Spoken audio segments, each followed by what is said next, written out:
आवाज कहां तक जानी चाहिए? एक फौजी के मुंह से बॉर्डर 2 का रिव्यू सुनना है तो सुनो, मजा नहीं आया डायरेक्टर साहब। ऐसा लग रहा है कि एयरफोर्स नेवी इतनी लाचार है। इंडियन आर्मी में कमांड एंड कंट्रोल है ही नहीं। हमारे पास अस्त्र नहीं है, शस्त्र नहीं है, हथियार नहीं है। वहीं पाकिस्तान की आर्मी हर एक फ्रंट पे 10-10, 15-15 टैंक लेके आ रही है। भाई 1971 वॉर इंडिया ने जीता हुआ है। 93,000 सिपाहियों का सरेंडर हुआ था। बांग्लादेश सेपरेट कर दिया हमने, और आप ऐसा दिखा रहे हो कि पाकिस्तान की फौज इंडियन फौज पे हावी हो रखी है। पूरी की पूरी पाकिस्तानी फौज काम करते दिख रही है, और हमारे फौजी या तो ऊपर वाली की पूजा कर रहे हैं, नहीं तो डायलॉगबाजी कर रहे हैं। अस्सलाम वालेकुम दोस्तों, मैं हूं मदर अब्बास गिल और आज मैं आपको ऐसी फिल्म का रिव्यू सुनाने वाला हूं जो ऑनेस्टली स्पीकिंग जब मैंने इसको देखा तो मुझे काफ़ी ज़्यादा हैरानी भी हुई और हंसी भी आई। जी हाँ, मैं बात कर रहा हूं बॉर्डर 2 मूवी की। जैसे कि अब आप लोग जानते हैं कि रिसेंटली बॉर्डर 2 मूवी रिलीज़ हुई है। इससे पहले धुरंधर मूवी आई थी और हम लोगों ने ये भी देखा कि किस तरह से धुरंधर मूवी ने इंडिया की इंटेलिजेंस एजेंसीज को एक्सपोज किया था, किस तरह से इंडियन गवर्नमेंट को एक्सपोज किया था। और हाँ, सबसे इम्पॉर्टेंट कि धुरंधर मूवी का ये डायलॉग जो है आपने इस वीडियो में एंड तक याद रखना है कि इंडिया के सबसे बड़े दुश्मन जो हैं वो खुद इंडियंस हैं। हिंदुस्तानियों का सबसे बड़ा दुश्मन हिंदुस्तानी ही है। तो आप लोगों ने ये डायलॉग ज़रा एंड तक याद रखना है। उसकी वजह ये है कि धुरंधर मूवी का ये डायलॉग हकीकत में सच है और इंडियन मूवीज़ ये चीज़ रिप्रेजेंट भी कर रही हैं कि किस तरह से इंडिया के दुश्मन जो हैं वो खुद इंडियंस हैं और कैसे ही इंडिया अपने आप को खुद एक्सपोज कर रहा है। अब आप लोग ये भी जानते हैं कि इंडिया की वो मूवी तो चलती ही नहीं है, वो मूवी तो पॉपुलर ही नहीं होती जिसके अंदर पाकिस्तान का नाम ना आए। क्या बात कर रहे हैं? और जिसके अंदर पाकिस्तान को एक दहशतगर्द मुल्क जो है ना या जालिम मुल्क जो है वो ना दिखाया जाए।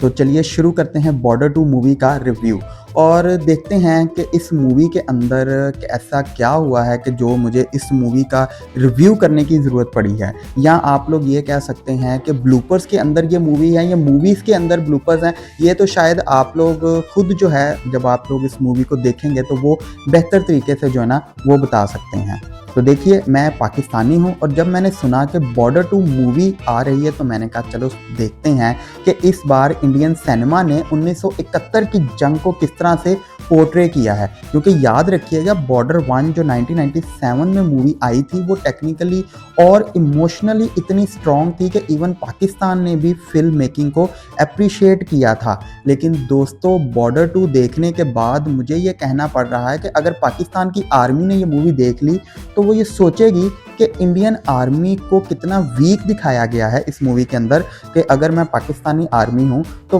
मुझे तो शायद कोई मेहनत करने की ज़रूरत ही नहीं पड़ेगी इनको हराने के लिए, और मैं तो बिल्कुल बिना मेहनत के ही क्या करूँगा, जीत जाऊँगा। जी हाँ, बिल्कुल इसी तरह से इस मूवी के अंदर इंडिया ने एक बार फिर से अपने आप को ही एक्सपोज किया है, अपनी आर्मी को ही एक्सपोज किया है। और मैं मजाक नहीं कर रहा, मैं सीरियस हूँ। इस वीडियो में मैं आपको बताऊँगा कि क्यों बॉर्डर 2 मूवी ने अपनी ही आर्मी का मजाक बनाया है, कैसे मिलिट्री टैक्टिक्स को कम्प्लीटली इग्नोर किया गया है, और सबसे बड़ी बात क्यों ये फिल्म एक्चुअली सोल्जर्स की बहादुरी की बेइज्जती है। तो इस वीडियो को एंड तक देखिएगा क्योंकि जो मैं आपको बताने वाला हूँ वो शायद आपको कहीं और नहीं मिलेगा। लेकिन पहले एक छोटी सी रिक्वेस्ट है कि अगर आप इस चैनल पर पहली बार आए हैं तो प्लीज़ चैनल को सब्सक्राइब कर लें, और अगर आपको ये ऑनेस्ट रिव्यू पसंद आए तो लाइक करें और शेयर ज़रूर करें। तो चलिए शुरू करते हैं एक ऐसी मूवी का रिव्यू जो शायद आपको हंसा हंसा के पागल कर देगी, या फिर अगर आप एक इंडियन हैं और आप इस मूवी को देख चुके हैं तो शायद आप इमोशनल भी हो सकते हैं अगर आप थोड़ा सा टैक्टिक्स और लॉजिक्स को नहीं समझना चाहते। तो दोस्तों, फिल्म की शुरुआत होती है एक एनकाउंटर से। सनी देओल और उनकी प्लेटून कुछ पाकिस्तान इन्फ्लेटेटर्स के पीछा कर रही है जो इंडिया पाकिस्तान बॉर्डर क्रॉस कर रहे हैं। और अब यहाँ पे लॉजिकली ये कहता है कि जो बॉर्डर लाइन पर है उसे इंडियन वाली साइड पे लैंडमाइंस बिछी होंगी और अपनी प्रोटेक्शन के लिए, और सनी देओल का कैरेक्टर जो उस स्पेसिफिक बॉर्डर को प्रोटेक्ट कर रहा है उसको तो पता होना चाहिए ना कि लैंडमाइंस कहाँ है। लेकिन नहीं दोस्तों, सनी पाजी अपनी ही बिछाई हुई लैंडमाइन फील्ड में घुस जाते हैं। हाँ, आपने सही सुना कि अपनी ही लैंडमाइंस में। और अब सुनिए कि कैसे बचते हैं वो इस लैंडमाइन के हमले से। एक पैर सनी पाजी का लैंडमाइन पर है और अगर वो पैर उठाया तो ब्लास्ट हो जाएगा। सामने पाकिस्तानी सोल्जर है जो फायरिंग कर रहा है। तो सनी पाजी क्या करते हैं, वो उस पाकिस्तानी को उठाते हैं अपना पैर लैंडमाइन से और उस पाकिस्तानी का पैर जो है वो लैंडमाइन पर रख देते हैं। दोस्तों, लैंडमाइन का रिएक्शन टाइम मिली सेकेंड्स में होता है, लेकिन सनी पाजी लैंडमाइन के भी टाइमिंग से ज़्यादा तेज़ हैं और ये सब देख के मुझे एक पाकिस्तानी के तौर पे समझ नहीं आया कि क्या इंडियन आर्मी के सोल्जर्स को इतना बेसिक ट्रेनिंग नहीं दी जाती, क्योंकि हर आर्मी में चाहे वो पाकिस्तानी हो या इंडियन हो, पहली बात ये सिखाते हैं कि आपने अपनी ही डिफेंसिव पोजीशन का ख्याल कैसे रखना है। बॉर्डर 1 में हर डिटेल इतनी प्रिसाइज दिखाई गई थी, बिल्कुल अगर मैं एक पाकिस्तानी हूँ तो बॉर्डर 2 के अंदर जो है वाकई रियलिज्म था कि अगर एक बंदा लैंडमाइन के ऊपर पैर रखता है तो चाहे वो पाकिस्तानी है चाहे वो इंडियन है, उसके चिथड़े उड़ना जो है ना वो लाजमी है। लेकिन बॉर्डर 2 में बेसिक कॉमन सेंस भी नहीं है। लेकिन दोस्तों ये तो सिर्फ एक शुरुआत थी, अब आते हैं वेपन्स की बात पे। दोस्तों मैंने थोड़ी सी रिसर्च की कि 1971 की जंग में पाकिस्तानी आर्मी हैकलर और पोच G3 राइफल्स यूज करती थी। ये हिस्टोरिकली फैक्ट है और डॉक्यूमेंटेड भी है।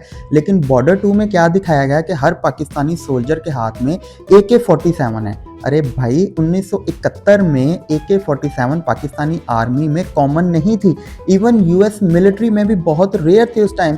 रशिया ने इसको वेल केप्ट सीक्रेट रखा हुआ था, लेकिन फिल्म मेकर्स ने सोचा कि चलो यार AK-47 कूल लगती है तो वो पकड़ा देते हैं। और अब मैं आपको बताता हूँ एक और मजेदार सीन। सनी देओल एक पाकिस्तानी टैंक से फेस कर रहे हैं, टैंक का बैरल उनके मुंह की तरफ पॉइंट है, ऑब्वियसली नीचे की तरफ स्लांट है। पाकिस्तानी कमांडर ऑर्डर देता है फायरिंग का, लेकिन सनी पाजी ग्रेनेड निकालते हैं और बैरल के अंदर से नीचे से ऊपर की तरफ ग्रेनेड फेंक देते हैं। दोस्तों फिजिक्स, ग्रेविटी कुछ सुना है?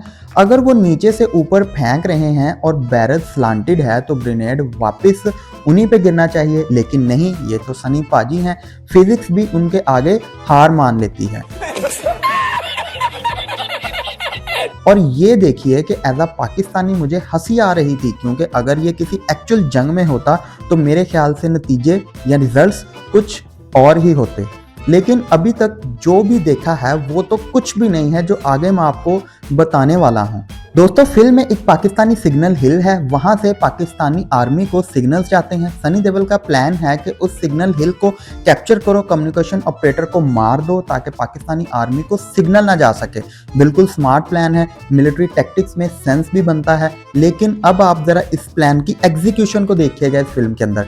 सनी पाजी सिग्नल हिल पे पहुंचते हैं, कम्युनिकेशन ऑपरेटर को मार देते हैं। अब हमारा मकसद तो ये था कि पाकिस्तान को पता ना चल सके कि सिग्नल हिल को कैप्चर कर लिया गया है, उस पर कब्जा कर लिया गया है।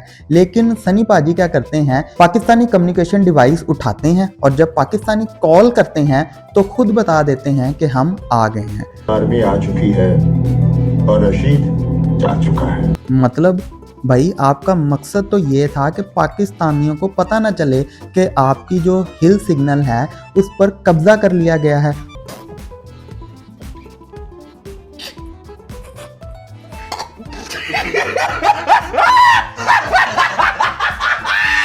और इस इंटेलिजेंट कन्वर्सेशन में एक रैंडम पाकिस्तानी लेफ्टिनेंट सनी देओल को बुलाता है, हमने तेरे बेटे को मार दिया है। ये बंदे को सनी देओल के बेटे का नाम भी पता है, ये बंदे को ये भी पता है कि वो सनी देओल से ही बात कर रहा है। दोस्तों as a Pakistani watching this मैं सोच रहा था कि हमारी इंटेलिजेंस इतनी स्ट्रांग है, हमें हर इंडियन फैमिली की डिटेल्स भी पता है और हमें ये भी पता है कि कौन किसका बेटा है। तो भाई ये तो इनडायरेक्टली पाकिस्तानियों की तारीफ ही हुई ना फिर। लेकिन ऑनेस्टली स्पीकिंग ये लेजी राइटिंग है, इमोशनली मोमेंट क्रिएट करने के लिए लॉजिक सेक्रीफाइस कर दिया गया। और अब मैं आपको पाकिस्तानी नेवल के बारे में बताता हूँ जो इससे भी ज़्यादा डिसअपॉइंटिंग है। जी हाँ, बिल्कुल आपने सुना कि पाकिस्तानी नेवी जो कि मतलब जितनी इस फिल्म के अंदर कमज़ोर या सुपरस्टिशियस दिखाई गई है, असल में शायद वो ना हो। दोस्तों अहान शेट्टी का करैक्टर नेवी में है, एक सीन में उनका सोनार ख़राब हो जाता है, नेवल इंजीनियर्स रिपेयर नहीं कर पा रहे हैं, बिल्कुल कोई टेक्निकल प्रॉब्लम होगी। लेकिन अब यहाँ पर सुनिए कि उस चीज़ का सल्यूशन कैसे निकाला जाता है। अहान शेट्टी ने अपनी बेटी की बनाई हुई दुर्गा माँ की पेंटिंग को सोनार पे चिपका देते हैं और अगले शॉट में सोनार ठीक हो जाता है। मैं सोच रहा हूँ क्या इंडियन नेवी की कॉम्पिटेंसी दिखानी थी या इनकम्पिटेंसी, क्योंकि अगर एक्चुअल जंग में कोई आलात ख़राब हो जाते और या फिर वो सिर्फ किसी पेंटिंग के चिपकाने से ही ठीक हो जाते तो भाई जंग के अंदर या आर्मी के अंदर इंजीनियर्स की क्या ज़रूरत है। और वारशिप के इंटीरियर को जो दिखाया गया है दोस्तों, ऑनेस्टली वो 1980 की शक्ल की लैब जैसा लग रहा था।